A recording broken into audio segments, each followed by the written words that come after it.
So the scene fades back up, and we return to this crumbling cross-section in a place of darkness and creeping mist that Cora has no memory of.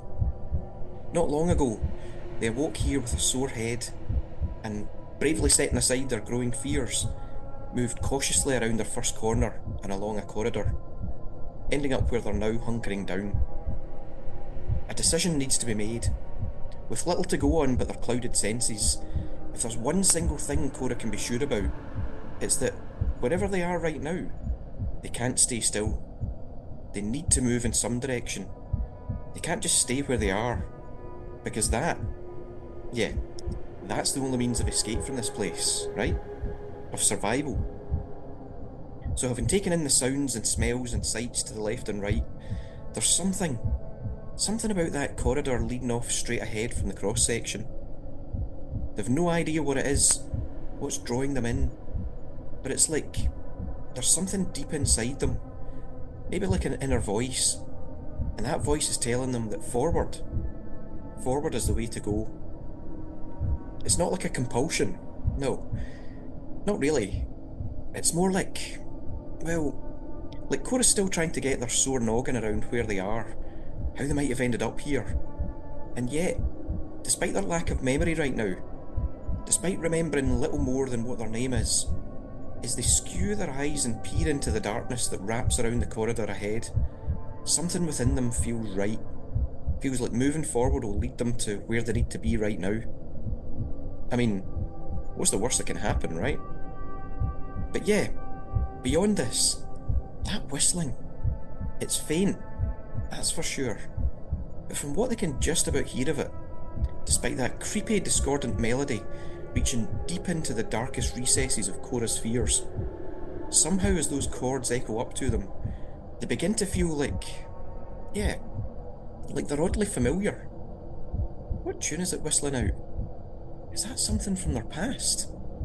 But more to the point, who in the hell's whistling like that in this place? Are they bonkers? Cora might not remember much, but they're definitely of the view that this place, these corridors of pulsing veins and viscera and mist and ooze and darkness, well, it's pretty much not the place any sane person would tend to whistle, right? You know, like whistling, it's something you tend to do when you're at peace, when everything's okay. Maybe when you're absent-mindedly getting on with something innocuous like sharpening your weapon, or maybe... Wait, sharpening your weapon? That reminds Cora. Something sparks up. Was it the music that did that? Did it spark something inside them? Either way, they reach down into their boot, pulling out what they suddenly remember as a dagger. Of course! Their trusty old dagger, with that embossed red snake and its black hilt. Brilliant! They feel this sense of elation, like internally congratulating themselves that they were finally able to remember something beyond their own name. They look at this dagger, gripping it in their hand, giving it a few swishes in the air, knowing that it's theirs. Can't remember doing anything with it, of course, like where they got it, what they might have used it for in the past. But yeah, there it was, right in their boot where somehow they knew it would be. That sense of elation, though, it doesn't last long, because the sound of that creepy-ass whistling permeates through again, snapping Cora back to the matter at hand. So, grasping this dagger, they sniff, wiping their dripping nose in this pervasive cold, take another quick look left and right just to make sure, then head up the steps onto the centre of the cross-section, disturbing the mist snaking its way through the corridor at their ankles, and then continue on down the steps on the other side, moving forward into the corridor towards the noise, towards the unknown that, despite that little dagger now in their hands, despite that feeling that forward's the best way to move, isn't exactly filling them with confidence. As they squelch forward, then, dagger held up in their shaking hand, still that feeling of nausea surging through them, the darkness almost shifts and creates illusions in Cora's head, shapes dancing shadows across the walls. But they take a deep breath and try to convince themselves that it's just their imagination, that around the corner they now see open up to the left ahead of them, they'll see nothing more than a shiny unlocked door opening out into safety, their exit from this hellish network of corridors that smell of death and rank decay. But then, much as they'd done at the last corner, they take a peek, and although up ahead in the corridor that opens up before them, Cora does spot what they were hoping for. A door. A big wooden door right there with what they think they can see as a keyhole, which means a lock. Between Cora and that door is something that almost paralyses them.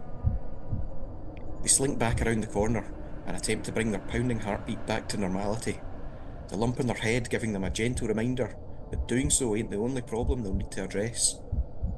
What in the... I mean, what were they? Cora closes their eyes and thinks, that can't have been real, surely.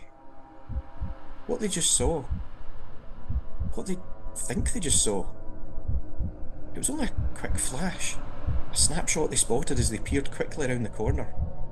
So yeah, maybe it was just the darkness playing tricks with their imagination. But maybe not. Once the heartbeat begins to settle again, Cora opens her eyes once more, resolving to take another look, just to make sure. This isn't time to second guess yourself. You've made this decision to move forward, right, Cora? Something about moving forward, about that whistling. It felt like it was the way to go.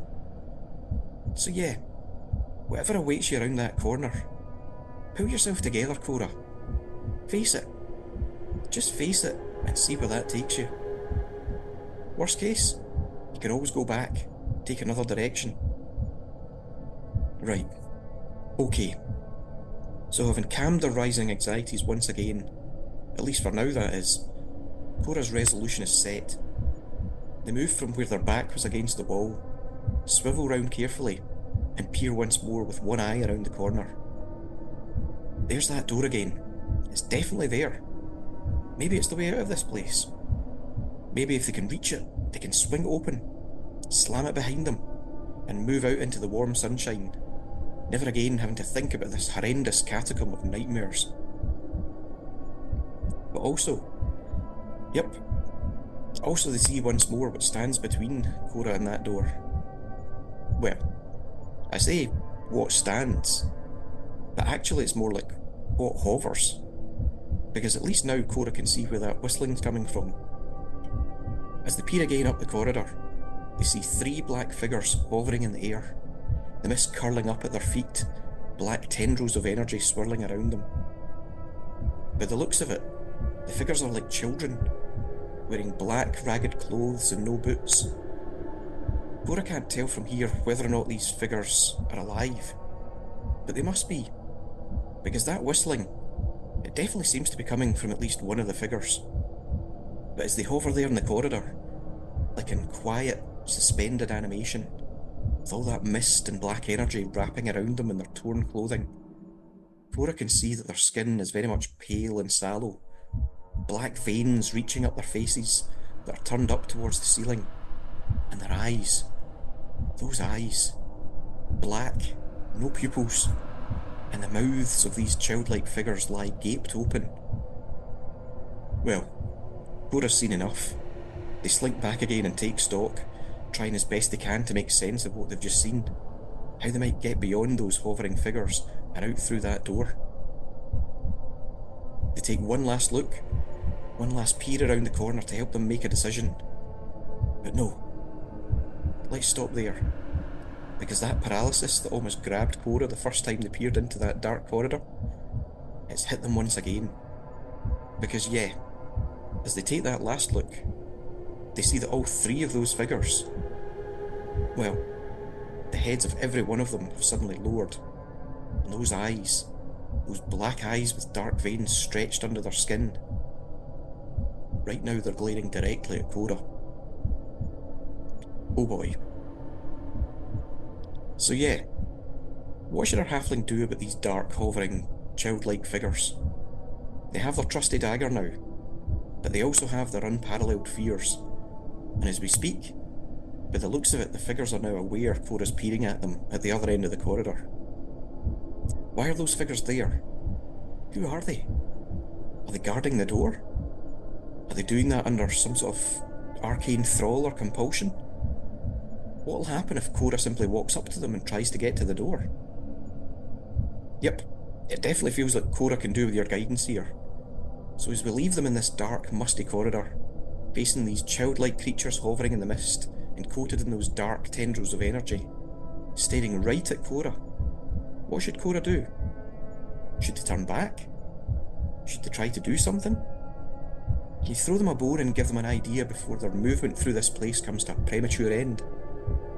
As before, feel free to lend your suggestions in the links in the description, and we'll run another poll. So the clearer you can be about what Cora should do will serve them better.